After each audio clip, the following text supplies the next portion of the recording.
Moselle Actuelle, 18h15, 19h, Thierry Georges.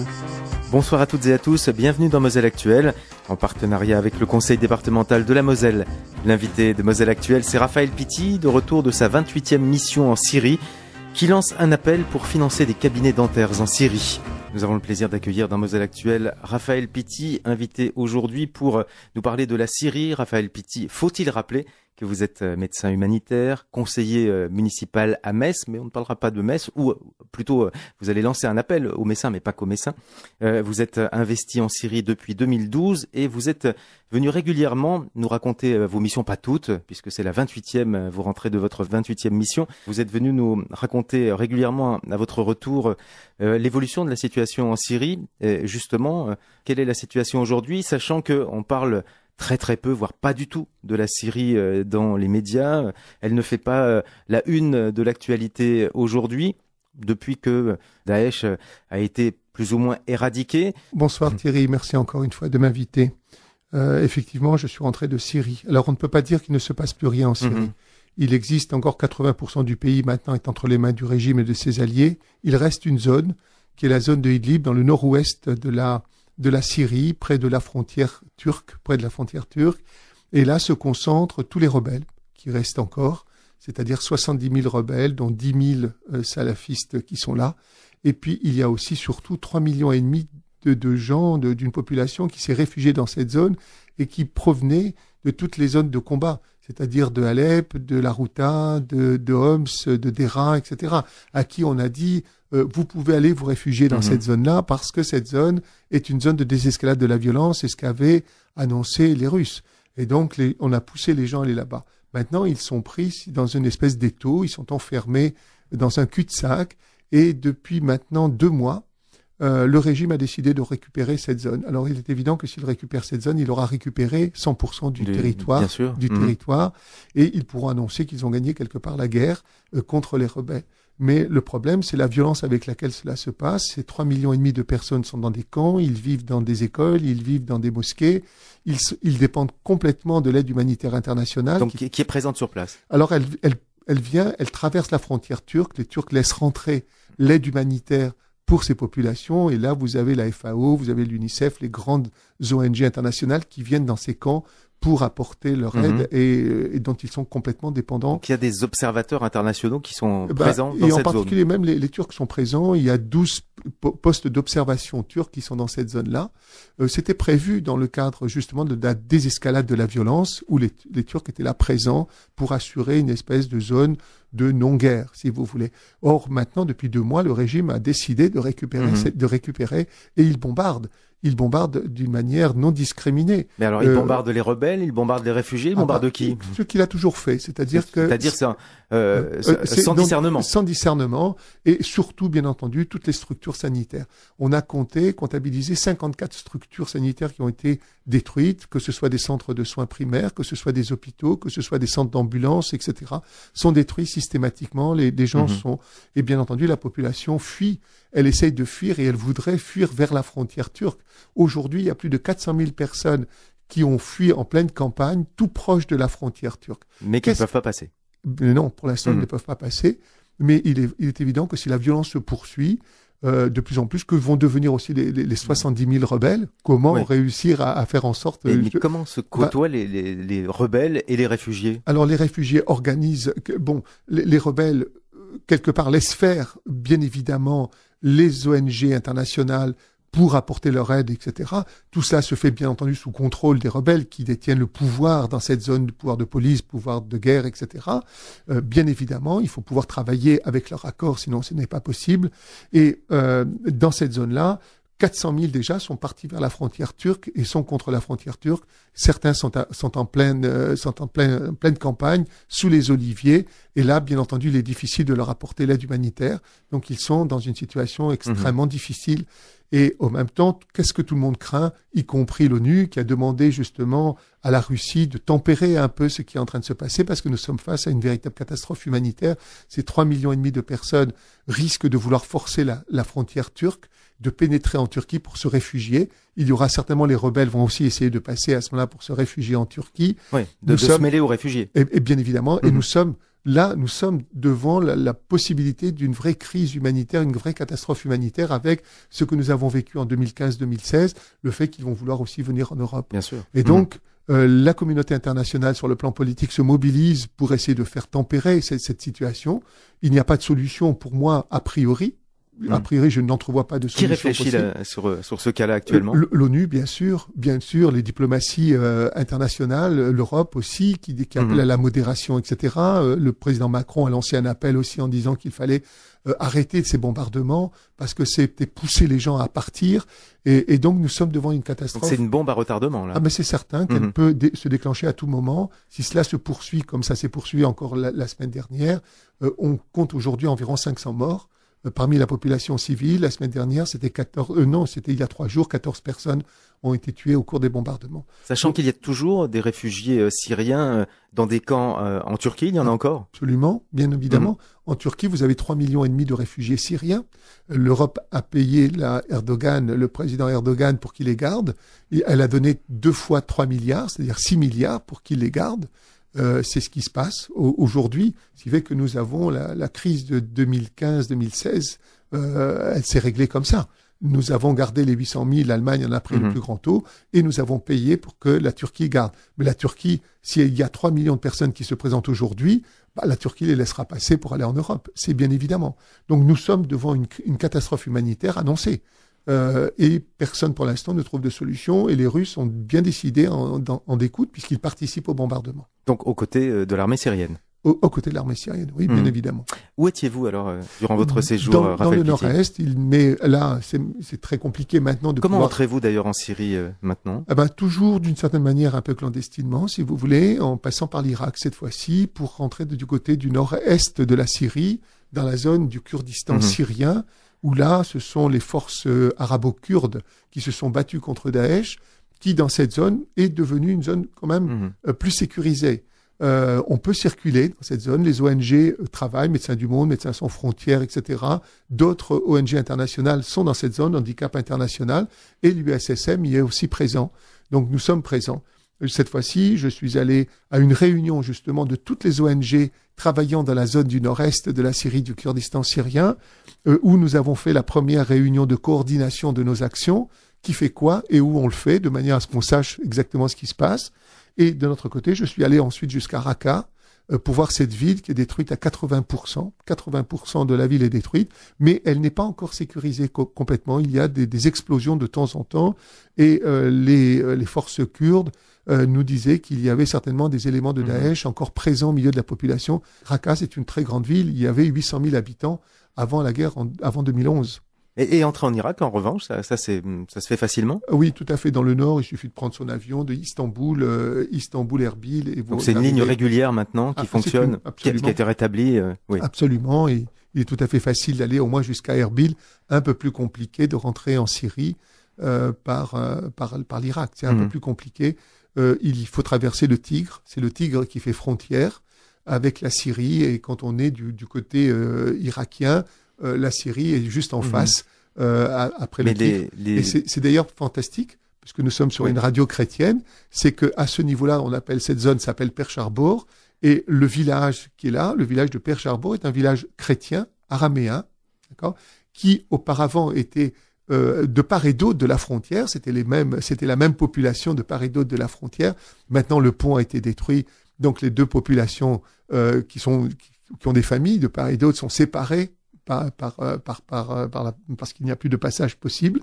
Mais il y a une très belle église à l'entrée, et cette église est dédiée à Marie. Et ils ont fait, en descendant vers le Tigre, à ce moment-là, il y a une source qui apparaît, et ils ont fait une grotte de Lourdes. Ah oui. Et j'ai assisté un dimanche à une messe syriaque qui était faite, et c'était vraiment très beau pour moi de me retrouver à la frontière, participant à une messe avec le prêtre qui était là, etc. Ouais, et la communauté. Sachant que les chrétiens, eux aussi, craignent pour leur vie dans ces régions. Hein. Oui, tout à fait. Mais beaucoup moins que les Yazidis, je dois dire. Oui. Les Yazidis, malheureusement, ils ont subi 75 génocides. Ils sont considérés comme des mécréants. Les chrétiens ne sont pas considérés pour les musulmans comme des mécréants, puisque nous sommes tous croyants du livre. Et à ce titre, nous participons un peu quelque part. Mais pas les Yazidis, malheureusement, qui sont des zoroastriens. Et donc, de ce fait, considérés par les musulmans comme des mécréants. Et donc, ils ont subi 75 génocides. Et Daesh ne s'est pas privé, puisque ils ont massacré une grande partie de la population yazidi, et les femmes ont été vendues comme esclaves sexuelles, etc. Il faut pas l'oublier quand même, hein. Il faut pas l'oublier. Et donc, au poste frontière, nous avons, en novembre 2016, quand je suis allé pour la première fois, il neigeait sur ce plateau-là, et il y avait une bergerie avec des enfants qui jouaient devant. Nous attendions un peu pour pouvoir passer. Et comme il faisait froid, j'ai proposé à mes compagnons d'aller demander s'ils acceptaient de nous vendre du thé. Et donc, nous sommes allés dans cette bergerie. C'était une famille yazidi qui avait trouvé refuge dans une bergerie abandonnée. Ils étaient dans une situation de précarité extrême. Et il y avait ces enfants qui jouaient dans la neige, etc. Et très volontiers, c'est vraiment un geste d'hospitalité. Ils nous ont reçus. Ils nous ont préparé justement le thé, aussi le yaourt, donné du pain. Nous avons petit déjeuner avec eux. J'ai pris l'habitude maintenant, à chaque fois, c'est le 8e voyage, de m'arrêter à l'aller et au retour chez cette famille yazidi. Et je l'ai vu, ses conditions de vie s'amélioraient progressivement parce que le fils aîné avait trouvé du travail. Et donc, comme il avait trouvé du travail au niveau du poste frontière, il aidait les gens à porter leurs bagages, etc., pour aller sur les barges qu'ils traversaient. Leurs conditions... Il n'y a pas de pont pour traverser. Non, il y a des barges. Et puis, il y a un pont flottant maintenant qui permet aux camions de traverser. Les gens ne peuvent traverser que par les barges. Enfin, c'était comme ça jusqu'à présent. Mais là, on me dit, non, les barges ont été supprimées. Maintenant, il faut passer sur le pont roulant. Alors, ça complique, bien évidemment, parce que les bagages sont mis à part. Il faut monter sur un minibus qui va traverser le pont flottant, etc. Et j'ai posé la question, mais pourquoi? Et on m'a expliqué que quelqu'un était tombé d'une barge et qu'il s'était noyé. Nous n'avons pas pu nous arrêter chez les Yazidis, cette fois-ci, cette famille Yazidi qui sont devenus des amis, à qui nous apportons des choses, etc.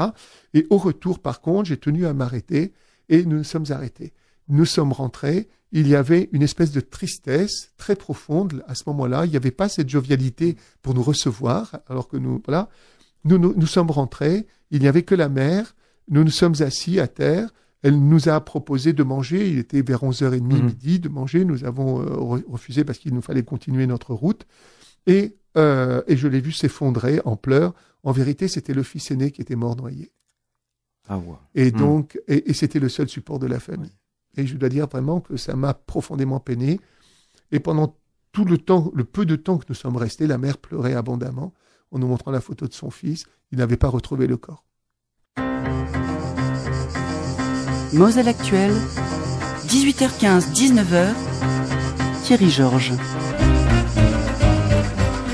Raphaël Pitti est notre invité dans Moselle Actuelle pour lancer un appel. Raphaël Pitti, donc de retour de votre 28e mission en Syrie. Quel était le but de cette 28e mission? Alors, nous avons créé un nouveau centre de formation. Nous avons créé en tout 4 centres de formation. Il en persiste encore un dans le nord-ouest, justement dans la zone de Idlib, un peu plus au nord, près de la frontière turque. Les 2 autres, malheureusement, ont été fermés. Un, parce que celui qui était au Liban a été attaqué par le Hezbollah et donc il a fallu que nous nous enfuyions. En Jordanie, c'était le renseignement jordanien qui nous a posé vraiment de gros soucis.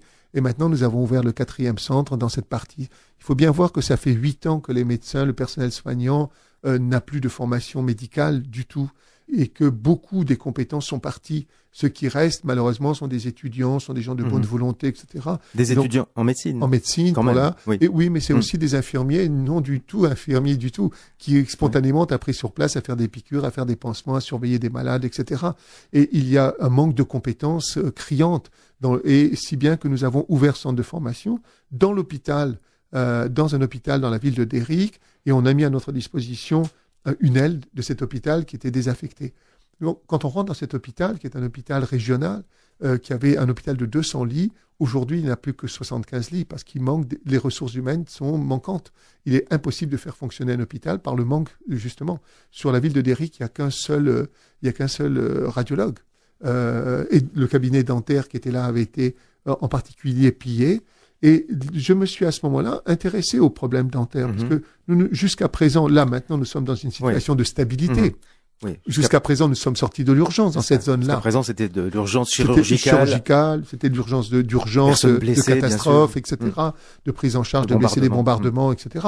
Là, nous sommes passés dans une période qui est plutôt une période dite de stabilisation. C'est comme ça que c'est vu d'ailleurs au niveau de la diplomatie internationale. On est dans la phase de stabilisation, pas de reconstruction, mais de stabilisation. Et donc, bien évidemment, il fallait s'intéresser à d'autres problématiques. Et quelle est l'autre problématique que nous avons complètement laissé tomber? C'est la problématique dentaire chez les enfants. Il y a dans les camps de réfugiés qui sont très nombreux, il y a de surcroît des camps qui font jusqu'à 10 000 personnes. L'alimentation, il y a une malnutrition. C'est plutôt orienté vers une alimentation sur le riz, les céréales, etc., c'est-à-dire vers le sucre. Et il y a très peu d'aliments variés vers les légumes, etc. Donc ces enfants ont une malnutrition, ils n'ont pas de fluor, manque de calcium aussi, et donc de ce fait, il y a beaucoup de caries, beaucoup d'affections dentaires, des parodontites, des gingivites, etc. Donc qui ne sont pas traités, soignés qui ne sont pas traités longtemps. Qui ne sont pas traités. Ce qui pose un vrai problème. Il faut savoir que la bouche est extrêmement infectée, mais c'est normal. Et toute carie, c'est une porte d'entrée de l'infection par voie générale. Donc, à partir d'une carie, on peut avoir bien sûr un abcès dentaire. On peut avoir ensuite des septicémies. On peut avoir aussi des greffes cardiaques. On peut avoir des greffes rénales.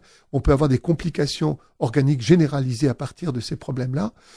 Et donc, il est vraiment très, très important que notre regard se porte sur les enfants et en particulier sur la problématique dentaire. Nous avons déjà ouvert dans l'hôpital de Déric. Nous avons amené une valise dentaire mobile. Nous avons pris une dentiste qui n'avait pas de travail.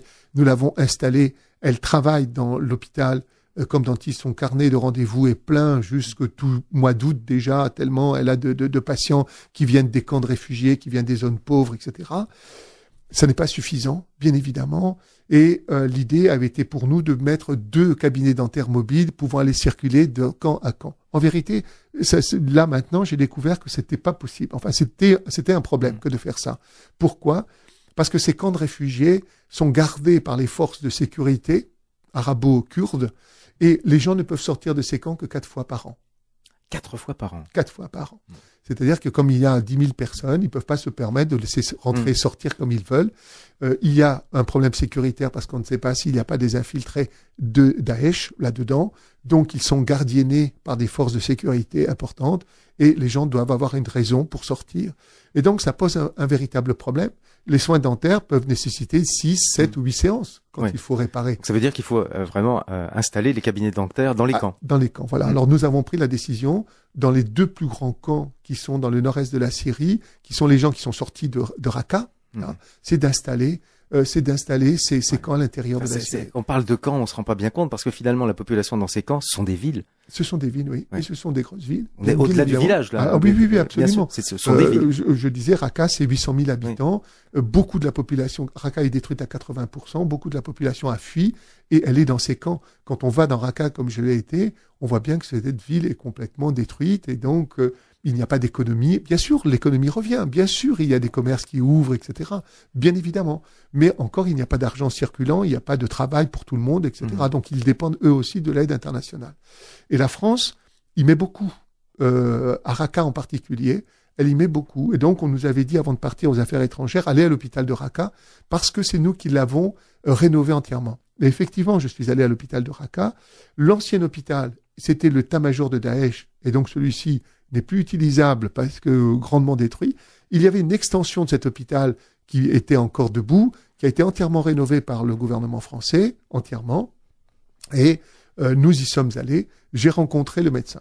Il nous avait été dit, jamais il y a un vrai problème entre les Kurdes d'un côté et les Arabes de l'autre. Ça va poser des gros problèmes entre eux.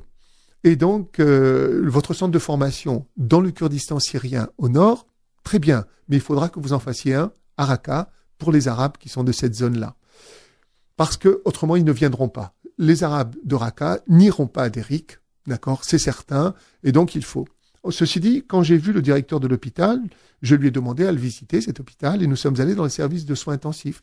Dans le service de soins intensifs, il y avait 4-5 malades, les plus graves. En fait, c'est pas un service de soins intensifs, c'est un service de surveillance continue ou de surveillance attentive, parce qu'ils n'avaient aucun des moyens de faire de l'assistance respiratoire, de l'assistance néphrologique, cardiovasculaire comme un service de réanimation. Donc ils n'avaient pas de réanimateur non plus. Et j'ai dit justement, je suis étonné, vous n'avez pas de vous n'avez pas de respirateur. Il m'a dit, on en a un, nous n'avons pas d'air comprimé, donc on peut pas l'utiliser parce que cet appareil fonctionne avec l'air comprimé extérieur. Alors je lui ai dit, écoutez, je vous fais une proposition. Si vous m'envoyez 2 de vos infirmiers demain à Déric, je les forme.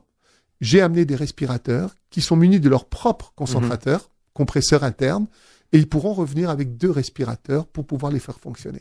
Il m'a dit immédiatement oui. Si bien que 24 heures après, il y avait 3 infirmiers arabes de Raqqa, ayant vécu sous Daesh pendant 2 ans, qui sont venus à Déric, là, et qui ont reçu cette formation pendant 48 heures, parce que les appareils sont très sophistiqués, bien évidemment aujourd'hui. Ce sont des Rolls-Royce de réanimation. Nous les avons formés, et les Kurdes eux-mêmes, nos formateurs, de dire, c'est extraordinaire, jamais j'aurais pensé que les Arabes viendraient ici. C'est ça. Et donc, j'ai écrit ensuite aux Affaires étrangères françaises en disant, peut-être que sur le plan politique, vous n'y arriverez pas. Mais sur le plan humain. Mais sur le plan humain, sur le plan médical, il y a toutes les raisons pour que nous puissions être ensemble et partager le savoir. Et donc, c'est une erreur de croire que si nous créons... Alors, pour prouver ça, j'ai décidé au mois de novembre, et je dis à vos auditeurs, s'ils veulent nous aider, nous sponsoriser, j'ai décidé de créer le premier congrès de médecine de Syrie après la guerre, et de le faire dans la ville de Déric. Et je suis persuadé qu'en faisant venir des professeurs français de Nancy en particulier, parce que je voudrais qu'il y ait une coopération entre la fac de Nancy et notre centre de formation, de manière à ce que nous ayons cet appui scientifique d'une université médicale française, faire le premier congrès de médecine d'urgence. Et je suis persuadé qu'Arabes, Yazidis, Syriaques, etc., Kurdes, ils seront là au mois de novembre pour participer à ce congrès. Oui, c'est ça. C'est pas juste, c'est pas le premier congrès de médecine d'urgence en Syrie, c'est le premier congrès de médecine d'urgence tout court. Tout court. Tout court. De médecine, je dirais, pour faire de la formation médicale continue. Un théâtre, bien sûr, où la médecine d'urgence... Oui, mais ce sera pas que la médecine d'urgence, puisqu'on est dans la réhabilitation. Ces gens n'ont pas eu de formation médicale continue depuis 8 ans. Donc, il faut remettre un niveau. Donc, on peut envisager le problème du traitement du diabète, traitement de l'hypertension, comment aujourd'hui se traite l'hypertension, etc. Mais enfin, le sens est quand même beaucoup plus fort que si un tel congrès est organisé dans des villes de congrès de médecine comme Chicago, par exemple. Évidemment, évidemment. L'impact est quand même énorme. Bien sûr. Et c'est aussi le vivre ensemble, c'est retrouver à une situation de paix où les gens circulent et viennent recevoir une formation, etc.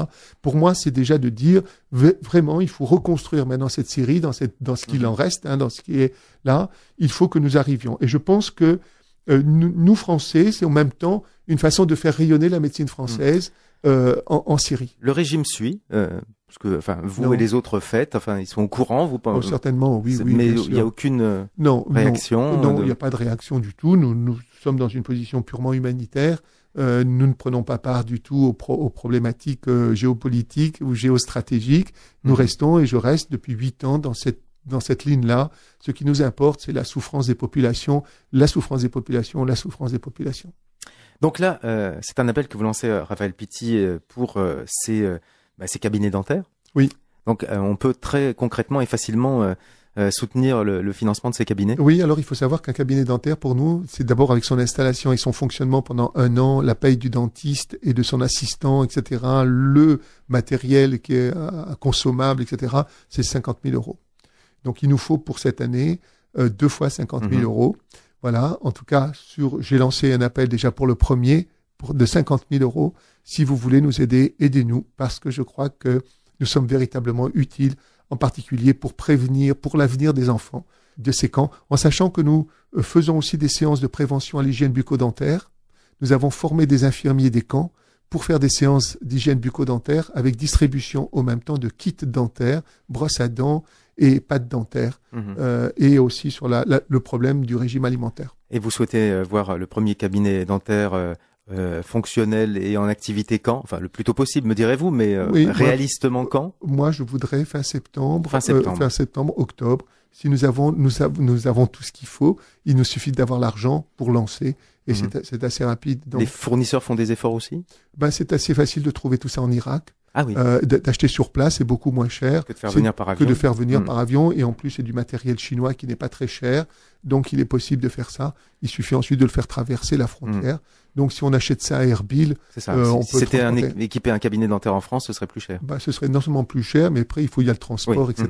Là, c'est au plus simple. Ouais. Alors, pour le faire, concrètement, on va donner les modalités, Raphaël Pitti, pour cofinancer le... Oui.